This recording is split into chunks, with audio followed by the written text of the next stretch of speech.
This shirt represents the global economy. It represents efficiency, hyperconnectedness, massive surplus, and unsustainability. And this shirt will help us illustrate the tale of globalization. Basically, globalization is an elimination of the barriers to trade, communication, and cultural exchange. But in this video, we will mainly focus on trade.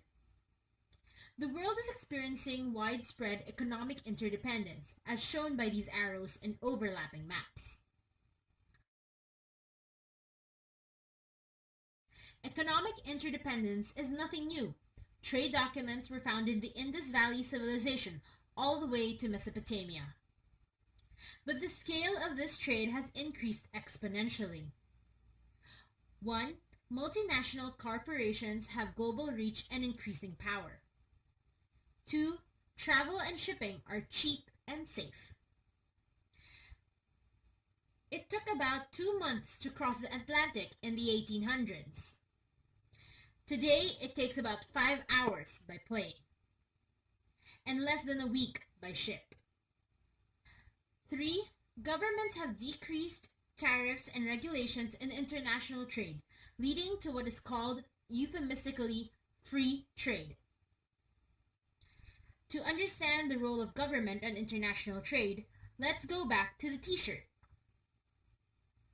This t-shirt, like most t-shirts made in the world, contains 100% American cotton. And that's not because the US makes the best cotton or the most efficient cotton. It's because the US government subsidizes cotton production. And what makes American cotton cheaper than cotton of similar quality from Brazil or India? But in the last 30 years, the U.S. share of cotton exports have gone down as Brazil, India, and Africa's cotton exports go up. And that trend will most likely continue as the U.S. moves away from its expensive cotton subsidies. These days, it's already possible to find t-shirts made with Brazilian, Indian, or Ugandan cotton, or a mixture of cotton all around the world. But since the American government doesn't subsidize industry in the way it does agricultural production, the actual weaving and spinning of the cotton takes place in lower wage countries like Mexico, Guatemala, Vietnam, China, India, China, and sometimes even China. And then the finished shirts are sent to Europe or the United States for screen printing and then are sold. You would think that the most expensive part of the process is the part where we ship cotton across the Pacific Ocean. Weaved and spun, then turn it into a shirt. Then ship it back across the Pacific Ocean.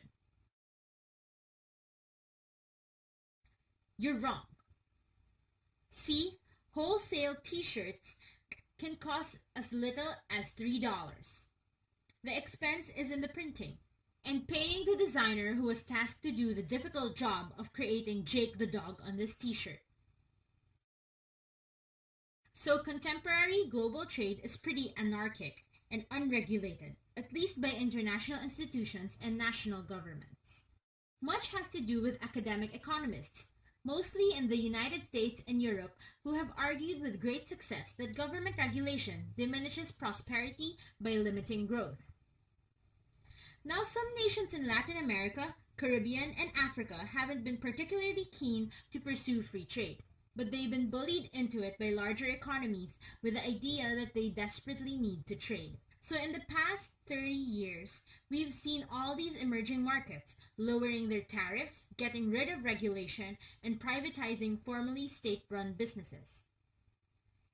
And they often do that to appease the International Monetary Fund, which offers low-interest loans to developing world economies, with the motto, "Many strings attached."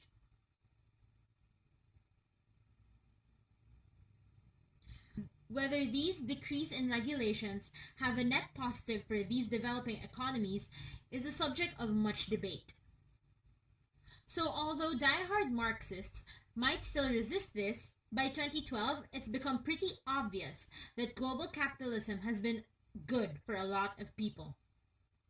It certainly increased worldwide economic output. And while American auto workers may suffer job loss.